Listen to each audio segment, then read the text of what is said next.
Esta semana, o Senado aprovou a nova lei da migração que segue para a sanção do presidente Michel Temer. O texto revoga o Estatuto do Estrangeiro criado durante a ditadura militar e estabelece aos imigrantes a condição de igualdade com os brasileiros, garantindo direitos à liberdade, à vida, à segurança, à propriedade e aos serviços públicos de saúde e educação. Pela nova lei, estrangeiros que entraram irregularmente no Brasil até 5 de julho de 2016 terão anistia caso não tenham cometido crimes graves. Imigrantes poderão também ter registro da documentação que permite ingresso ao mercado de trabalho e direito à previdência social. Vera, eu começo esse tema com você. A oposição e os partidos da base aliada se uniram e aprovaram muito facilmente a lei que autoriza, né, a lei que é de autoria do Aloysio Nunes. Agora, tem muita gente preocupada com essa aprovação, dizendo que essa lei pode trazer risco à abertura das fronteiras, à entrada de narcotraficantes, terroristas. O que você acha dessa lei e da aprovação? É para se preocupar ou não? Eu acho que tem muita histeria no ar em torno disso, Patrick, porque a lei era necessária. Não viram nada. O Estatuto do Estrangeiro era defasado, de 1980. Precisava ser substituído por uma lei que conversasse com a Constituição de 88, o que ele não fazia. Ele era muito focado na questão da segurança nacional e agora a nova lei, a lei aprovada, que é de autoria do senador Aloysio Nunes Ferreira, traz ali para os migrantes que moram no Brasil, que venham a morar no Brasil, direitos iguais aos dos brasileiros natos. Eu não acho que isso é ruim. Vamos lembrar que a história do Brasil é feita por imigrantes.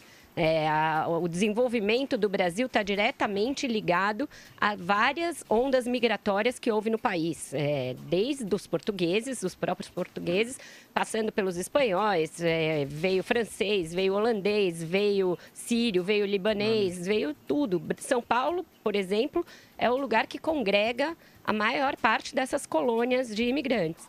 E atualmente não é diferente. A gente tem bolivianos que trabalham aqui, muitas vezes em condições muito precárias. A gente está recebendo haitianos em grande quantidade, sírios em menor quantidade, mas por acordos internacionais.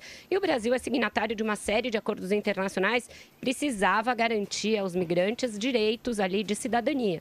Eu acho que a lei faz isso. Ela tem um outro problema? Eu acho que tem. O problema que eu vejo na lei, o principal, é um que foi apontado pelo senador Ronaldo Caiado, que é o que permite o livre acesso nas fronteiras a indígenas e populações tradicionais. Eu também acho, como ele acha, que isso é difícil de você controlar. Que você pode, sim, desguarnecer as fronteiras e fazer com que traficantes usem esses indígenas ou que traficantes se digam indígenas e população tradicional para entrar na fronteira. Então, esse é o reparo maior que eu faço. De resto, eu acho que ela é uma lei moderna e necessária. Ô, Andreas, e você? Você também acha que há uma certa histeria aí nesse caso ou não? O reparo que a Vera faz é gravíssimo. É um reparo gravíssimo. Não há nenhum motivo, considerando o mundo em que a gente vive e o Brasil, as fronteiras do Brasil, não há nenhum motivo para que o foco da nossa lei de imigração seja deslocado da segurança nacional.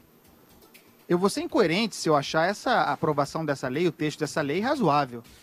Se tem uma coisa aqui que eu falo todos os dias, ou pelo menos toda semana, é sobre a necessidade do Brasil fortalecer as suas fronteiras, a polícia de fronteira.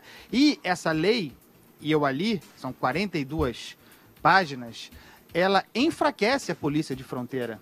Essa questão dos indígenas é exemplar, né? O Brasil, inclusive, legisla sobre territórios que não são os nossos. O que está dito ali não é que o índio brasileiro pode ir e vir, é que o índio venezuelano, o índio boliviano, o índio paraguaio, porque uma vez as tribos das quais fazem parte ocuparam um território que hoje é brasileiro, eles têm direito a ir e vir, sem poder ser parados ou vistoriados pela polícia de fronteira. Então o camarada chega lá, eu mesmo, posso vir do Paraguai e falar que eu faço parte de uma tribo indígena e não há quem possa me parar e me revistar, com drogas, com o que for, tá? E eu não tenho dúvida de que eu passarei por índio. O próprio Madureira passaria por índio nessas condições. Então, eu tenho muito medo de quando no Congresso se unem as bancadas do PSDB e do PT. Eu já fico logo assustado. Esse projeto é ruim, ele não está em consonância com aquilo que deveria ser a principal preocupação do Brasil agora. Porque se a gente está preocupado com a juventude, com a entrada de drogas e armas, a nossa principal preocupação é a minha, porque eu tenho uma filha, é a questão da fronteira. O imigrante, e a Vera fez referência à nossa história, ele já é aceito no Brasil, já existem mecanismos anteriores de aceitação para o imigrante e absorção desse contingente. Não há nenhuma rejeição a isso. Agora nós estamos, no entanto, facilitando que vagabundos se passem por imigrantes em nosso território. Bandidos, traficantes e toda sorte de criminalidade. Então, é uma lei ruim, fraca, insuficiente, ela se vende por cosmopolita, tá? Em consonância com aquilo que prega a ONU, mas ela é anacrônica. Ô Madu, e você? Como é que você se posiciona? Tá mais do lado do que a Vera colocou ou do que o Andreasa? Em você, onde você se encaixa aí nessa questão? O meu nome é Madureira. Meu nome Madureira é um nome artístico. Eu sou, por parte de mãe, descendente de imigrantes, né, da Europa Central, e eu sou muito grato, né, e todos os meus avós eram muito gratos ao Brasil, né, um país que os recebeu e os acolheu tão bem, e mais do que recebeu, acolheu, né, deu uma oportunidade para que eles pudessem viver, criar famílias, gerações, né, que eu sou muito... se tem um ponto que eu me orgulho do Brasil é esse, né, caminhando pelas ruas, hoje eu estava vendo uma barraquinha desse, que aqui no Rio de Janeiro está aparecendo muitos, de refugiados sírios, com umas carrocinhas vendendo quibes, esfirra, doces típicos de lá, e eu olho isso com bastante emoção, com simpatia, né? Eu vendo essas pessoas refugiadas, recomeçando suas vidas. Tudo isso, a minha filha menor, inclusive, é casada com inglês, né? O meu genro está vivendo aqui no Brasil, né? Legalmente, evidentemente. E você poder participar da comunidade brasileira, né? Nós brasileiros somos realmente esse cadinho, né, étnico, e isso tudo é muito positivo. Eu discordo com essa ideia de se achar, né, que a gente tratar a exceção como regra. Eu acho que a maioria das pessoas que procuram esse país vem aqui com bons propósitos, com intenção de ajudar o crescimento do país, de refazer suas vidas. Eu não vejo que a lei deva perseguir, né, tratar todo mundo como... No Brasil, a princípio, todo mundo é um criminoso, todo mundo é um desonesto. E aí eu acho que ter uma lei ampla, uma lei que seja receptiva, eu acho isso muito positivo. Tem esse ponto realmente dos indígenas, né, de irem para lá e para cá na fronteira, isso é uma particularidade, assim como os bandidos e tudo isso são uma particularidade. Eu acho que existem outros meios de se reprimir isso, que não sejam leis que dificultem ou impeçam a imigração. Agora, com relação a esse fluxo fronteiriço de indígenas e tal, realmente é uma coisa preocupante. Eu concordo com o Andreasa na questão de que nossas fronteiras, principalmente a nossa fronteira seca, né, que é enorme, coberta uma enorme extensão coberta por mata fechada e tal, difícil você controlar e vigiar, deveria ser objeto de mais cuidado e tal, mas isso não tem nada a ver com imigração, né? Eu acho que bandidismo e imigração são coisas distintas, né? Eu acho que aqui, eu fico emocionado, concluindo, Vera, mas de andar aqui e ver talvez o único lugar que eu conheço no mundo que judeus, né, e muçulmanos convivem, né, na mesma rua, fazendo negócios, confraternizando. Isso é muito bonito. A gente passa aqui nesse programa falando de muitas coisas tristes que nos envergonham do Brasil. Agora, a gente também tem que falar das coisas positivas e bacanas da nossa civilização. E essa é uma delas. Eu acho isso. Eu acho que migração é uma coisa. Migração é um fluxo de pessoas que vêm morar no país, estabelecer um negócio, prestar um concurso público. Antes elas eram impedidas, essas pessoas, de fazer esse tipo de coisa. Muitos não podiam ser proprietários, não podiam prestar concursos para algumas carreiras, não podiam fazer um monte de coisa que era destinada apenas aos brasileiros natos. Banditismo na fronteira, tráfico, tudo isso não vai ser protegido pela lei de imigração. A impressão que se tem diante da gritaria que se criou com isso... É facilitado pela lei de imigração. Mas, Andreasa, isso tem que ser combatido pela polícia de fronteira, tem que ser combatido com uma lei, com regras específicas. A polícia de fronteira é enfraquecida por essa lei, Por Vera. esse único dispositivo de uma lei que trata de uma coisa bem mais ampla. Eu acho que a gente está sendo reducionista e, com isso, favorecendo um clima de histeria, porque as pessoas estão vendo a situação na Europa e achando que a gente tem que tratar não tem histeria. A situação da migração no Brasil como se fosse entrar um monte de terrorista do Estado Islâmico. Não é disso que se trata. Eu acho que a questão continua sendo de segurança nacional, não importa se a lei foi aprovada na ditadura ou não. A questão imigratória, especialmente, porque a gente não pode pensar que o Brasil é um país que não é. O Brasil tem uma fronteira criminosa. Tá? O Brasil faz fronteira não com a Colômbia, mas com as Farc. O Brasil tem uma fronteira perigosíssima. Então, qualquer lei de imigração, qualquer lei que mexa com o fluxo, com o acesso de pessoas ao Brasil, precisa considerar fundamentalmente a segurança nacional. Agora, que os imigrantes, que são muito bem-vindos, não se animem com o que promete essa lei. Porque o que a lei promete aos imigrantes é a mesma coisa que a Constituição de 88 promete aos brasileiros e nunca entregou. Então não há nenhuma garantia de que vai entregar o imigrante também. Então cuidado, imigrante. Mas fazer uma declaração de princípios a favor dos direitos humanos é uma necessidade civilizatória do país, da legislação do país. A gente não pode ficar com uma legislação anacrônica. Só não entrega. Tá, tudo bem, não entrega. A gente não entrega saúde, a gente não entrega... Não, pera só um minuto. A gente não entrega saúde, não entrega educação, a gente não entrega um monte de coisa que a gente promete. Isso daí é porque o país ele é insuficiente de fazer... No ponto de vista de fazer cumprir as leis, mas não é por isso que as leis não são desejáveis. As leis são princípios. Não, eu sou a favor das ordenamento jurídico é um princípio. Eu acho muito bonito. Eu acho que as fronteiras têm que ser policiadas e tudo mais, mas acho que a gente não pode fazer com que o migrante seja um pária na sociedade, que era mais ou menos o que era. Os bolivianos vivem nos... Não, Vera. Peraí só um minuto. Vera, não, só um instantinho. O imigrante não é pária no Brasil. O imigrante irregular pária no Brasil. O irregular e a legislação... Ué, mas vem cá, ele é irregular. Peraí, deixa eu falar um pouquinho. Mas a lei facilita que ele se regularize. Diga, Madureira. Se você não tiver o mínimo, o mínimo de amparo, Andreasa, você tem milhares, por exemplo, de bolivianos que, sem uma lei que os ampare, imigrantes bolivianos, que são utilizados quase como escravos, né, na indústria de vestuário de São Paulo. É isso. Isso é super importante.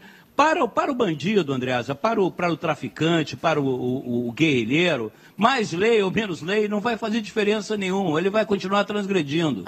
Entendeu? E você vai estar penalizando a grande maioria de pessoas que querem participar da sociedade brasileira, querem construir a sociedade brasileira. E eu acho que isso, por exemplo, nos Estados Unidos, também foi feito nessas bases. E é uma grande civilização ocidental. Fala, Andreasa. A gente tem aqui no Brasil essa cultura legislativa, né? Esse tipo de lei é muito boa para Aloysio Nunes, né? Vai lá, sobe no palanque, faz um discurso humanista, isso que a Vera falou, declaração de princípios. As leis brasileiras, a Constituição brasileira é feita disso, né? De promessas, de princípios, de declarações. É muito bonito, mas na prática não beneficia ninguém, nem o cidadão brasileiro, nem o que vem de fora. E a questão da fronteira, eu vou insistir aqui, a questão da fronteira é a mais importante e é mais uma vez negligenciada. Aliás, negligenciada não, é mais uma vez rebaixada por essa lei de imigração. A questão das fronteiras, o Brasil acabou de criar um sistema de monitoramento por satélite que é novo, é inovador e tem outras regras específicas para isso. Eu acho que a gente tem que cobrar que isso funcione de acordo e que isso seja implementado.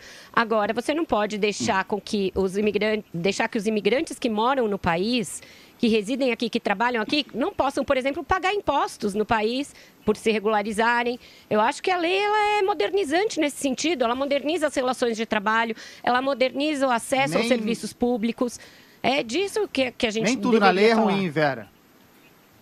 Nem tudo na lei é ruim. De modo geral, a boa parte dela eu considero fraco, eu considero perigoso e acho que o debate foi pouco, foi pequeno, tanto que a sociedade brasileira não teve tempo de debatê-lo. Nós mesmos, todo mundo foi pego de surpresa pela aprovação dessa lei. É uma lei oportunista. Tem isso. Eu acho ótimo que o sujeito possa... Aliás, eu gostaria que o sujeito não tivesse que pagar imposto, mas que o imigrante possa pagar, que seja legalizado, que possa trabalhar corretamente. Ele já está absorvido aqui pelo Brasil, pela força de trabalho. Ótimo, maravilhoso. Mas não é só isso. E não precisa de uma nova lei de imigração para isso. Esse é que é o problema. Não precisaria de uma nova lei de imigração para isso. O debate começou em 2013 dessa proposta. Ela foi apresentada em 2013 e está em debate desde então. Foram realizadas várias audiências públicas com várias partes envolvidas. Está tramitando. Está tramitando. Não, mas já foi aprovado em primeira no Senado, foi modificado pela Câmara e agora o Senado modificou de novo. O Senado, aliás, fez modificações importantes em coisas que a Câmara tinha mexido para pior na lei e restabeleceu alguns pontos. Verdade. Alguns pontos bons ali. Por exemplo, a versão da Câmara impedia que alguém fosse repatriado. Algum criminoso, por exemplo, que entrasse no Brasil não podia ser repatriado para o seu país. E o Senado corrigiu isso daí. Então, eu acho que teve sim debate que a gente não acompanhou. A maioria da sociedade não acompanhou. E agora, depois de aprovada, eu acho que muita gente que não leu a lei como você leu, eu li também, está achando que a gente está liberando geral para o ISIS vir instalar uma base no Brasil. E não é isso que está acontecendo. Vera. Diga, Madu. Vera, a sensação que eu tenho observando as redes sociais, as discussões na internet, é que isso despertou uma certa onda de xenofobia no Brasil, quase que imitando os movimentos xenófobos que você tem na Europa, está tendo na Europa, alguma coisa nos Estados Unidos também, que é um despautério, uma bobagem, é um preconceito, é uma coisa de um atraso inominável, achar que as pessoas vão roubar empregos de brasileiros, que vão, enfim, vão prejudicar o cidadão brasileiro que já vive aqui. Isso é de um atraso inacreditável. Inclusive porque, e o pior que é essa discussão que está o quê? Eu acho que isso pelo que eu observo aqui Oi. Eu ia dizer o seguinte, inclusive porque não tem tanta gente querendo vir pro Brasil, não. Exato, aliás, eu recomendo a quem nos estiver ouvindo aí, mundo afora, por favor, não façam isso, é desinformação. Não venham pro Brasil. Não há nenhum motivo para você querer imigrar pro Brasil. Tá bom? Não venha pro Brasil. Não vai ser essa lei que vai ser o chamariz. Morre mais gente aqui por ano do que na guerra na Síria. Alô, pessoal da Síria. Não é uma atração. Alô, pessoal da Síria. Aqui morre mais gente que aí. Fiquem onde estão, é isso. Além do que, tem isso. A gente não tem esses fluxos migratórios em hordas, como tem na Europa, pela questão dos refugiados. Tivemos lá atrás. Teve no Haiti, hoje, o mais recente foi o de haitianos, que é mais ou menos perto, e teve um fluxo grande na Amazônia. Mas tem um constante de bolivianos, Vera. A Bolívia tem um fluxo constante de pessoas no Brasil, muito forte, principalmente em São Paulo. Sim, sim. Por exemplo, você vê o governo do Acre, né, do PT, Tião Viana, que quando os haitianos começaram a entrar no Acre, o que ele fazia? Despachava todo mundo num ônibus rumo a São Paulo, com passagem só de ida. Isso não é um tratamento digno para um migrante. Não pode ser desse jeito. De maneira nenhuma. Não pode ser desse jeito. Então veja que não é uma questão de direita ou esquerda. Tem beócio de todos os lados. Quem fazia isso? O Tião Viana. Você não lembra disso? Tião Viana. Petista, hein? O Tião da Floresta.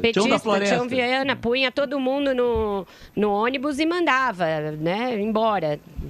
Então, eu acho que não é assim que a gente quer tratar migrante mesmo, porque todos nós somos descendentes de imigrantes, né?